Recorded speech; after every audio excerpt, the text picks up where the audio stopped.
आपल्या सोबत आहेत नांदेड जिल्ह्याचे आदिवासी कोळी समाजाचे मराठवाडा अध्यक्ष तथा गोकुळनगर येथील माजी नगरसेवक. काय म्हणतील दादा, काय विषय आपले आदिवासी कोळी समाजाचे? दिनांक 7 ऑक्टोबर रोजी आद्यकवी महर्षी वाल्मिकी यांची जयंती आहे. या जयंतीनिमित्त आपण आज जो या 2012 पासून जो मराठवाड्यातील वैधता प्रमाणपत्र बंद आहेत आणि आमचा जो लढा आहे, समाजाचा जो लढा आहे, 1976 मध्ये आपल्याला क्षेत्रबंधन उठल्यानंतर आदिवासी कोळी समाजाला, कोळी माधव, कोळी मल्हार, कोळी टोकरे, कोळी डोंगरे या समाजाला प्रमाणपत्र भेटणं सुरू झाले. पण मध्यंतरी काही लोकांनी की जे आमच्या बापांना दिलं, बाबासाहेबांनी, तर या लोकांनी हिरावून घेण्याचं जे काम इथं सुरू झालेलं आहे की हे बोगस आहेत. अहो, बोगस कोण कसा असू शकते? तुम्हालाही त्याच वेळेस आरक्षण भेटलं, आम्हालाही त्याच वेळेस आरक्षण भेटलं, मग आम्ही बोगस तर मग तुम्हीही बोगस. कारण क्षेत्रबंधन उठला तर पूर्ण मराठवाड्याच्या जेवढे लोकांना प्रमाणपत्र भेटत आहेत ते सगळ्यांना एकदाच भेटलेलं आहे. तर तुम्ही असं समजू नका, तुम्ही आम्हाला जर बोगस म्हणत असाल तर आमच्या अगोदर तर तुम्ही बोगस आहात. कारण आम्हाला ते इतिहास आहे, तुम्हाला तर ते इतिहास बी नाही.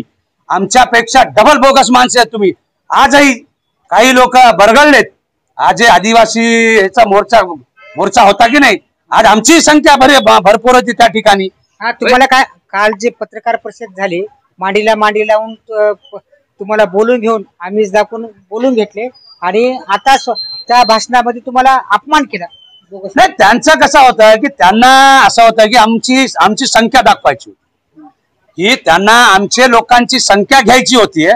पण त्यांना, आणि हे इथंच विषय नाहीये की गेल्या मराठवाड्याची संख्या पूर्ण दाखवायची महाराष्ट्रामध्ये आणि संख्या दाखवून आपल्या 25 आमदाराची जागा राखीव करून घ्यायची आणि त्याच्यानंतर निधी घ्यायची. सगळा निधी हे फक्त त्याच लोकांच्या 47 जातीपैकी फक्त 10-12 लोक ते सगळे पैसे लुटायचं, खायचं. आणि आमच्या कोळी महादेव, कोळी मल्हार, कोळी टोकरे लोकांचे एकही फाईल त्या ठिकाणी एकात्मिक विकास महामंडळामध्ये मंजूर होत नाही किंवा त्यांना फाईल दाखल करू देत नाही. आमच्या विद्यार्थ्यांना शिष्यवृत्ती भेटू देत नाहीत. मग मला सांगा, हे किती दिवस अन्याय सहन करायचं? भीमराव केराम जे आमदार आहेत, त्या स्थानिकचे लोक जे आदिवासी कोळी समाज आहे, बंजारा समाज आहे, त्यानंतर धनगर समाज आहे, त्या लोकांना का की अक्षरशः आज व्यासपीठावरून बोलले. नाही, कसं आहे की लक्षात घ्या, भीमराव केराम हा बालबुद्धी माणूस आहे. ते एकदम काही म्हणजे खरं म्हणजे तो आमदारच कसं झाला की मला हेच समजत नाही की त्या आमदार होण्याचं त्या लायकीचा बी माणूस नाही. की एक लक्षात घ्या, जेव्हा तुम्ही आमदार झालात तर आमदार झाल्यावर तुम्हाला एक शपथ राहते की जे विधान भवनामध्ये तुमची शपथ होती की मी शपथेनं सांगतो की मी त्या भागाचा आमदार आहे आणि मी सर्व लोकांना, सर्व जातीपातींना, सर्व ह्यांना सगळ्यांना समान वागणूक देईन आणि समाज हे करून तिथं त्यांनी ते शपथ घेऊन धडधड खोटं लोकांना बोगस म्हणतात. अहो, तुम्ही विचार करा, जर आम्ही आजपर्यंत आहे की नाही अग्रेसिव्ह भूमिका घेतली नाही, आम्ही डिफेन्सिव्ह भूमिका घेतली, आम्ही कधीच तुम्हाला हे म्हणलं नाही.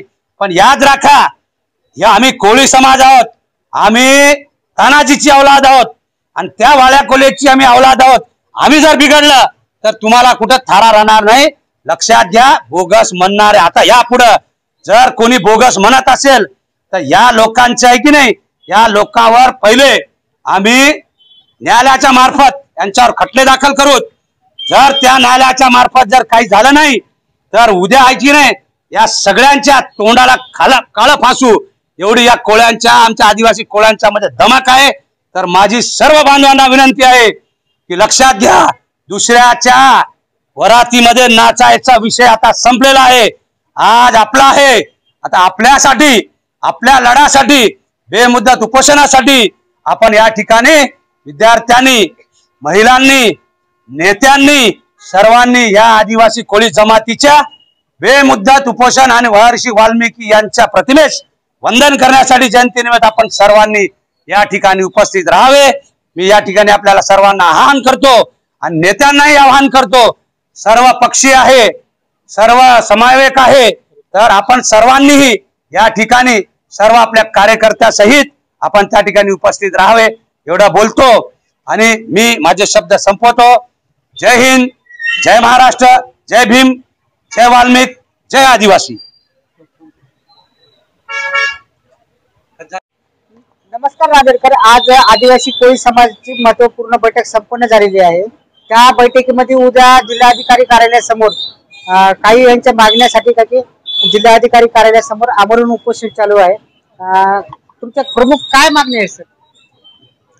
उद्या दिनांक 7 ऑक्टोबर मंगळवार रोजी 7 ऑक्टोबर 2025 मंगळवार रोजी या नांदेड जिल्हाधिकारी कार्यालयासमोर आमच्या आदिवासी कोळी महादेव समाजाचे ज्येष्ठ नेते आदरणीय व्यंकटरावजी मुदिराज साहेब यांच्या नेतृत्वाखाली आपल्या तमाम या नांदेड जिल्ह्यासहित या मराठवाड्याच्या 8 जिल्ह्यामधील 72 तालुक्यामधील सर्व तमाम सकल आदिवासी कोळी महादेव जमातींचे जे प्रलंबित प्रश्न आहेत, जे मुख्य जिव्हाळ्याचे 2 प्रश्न आहेत.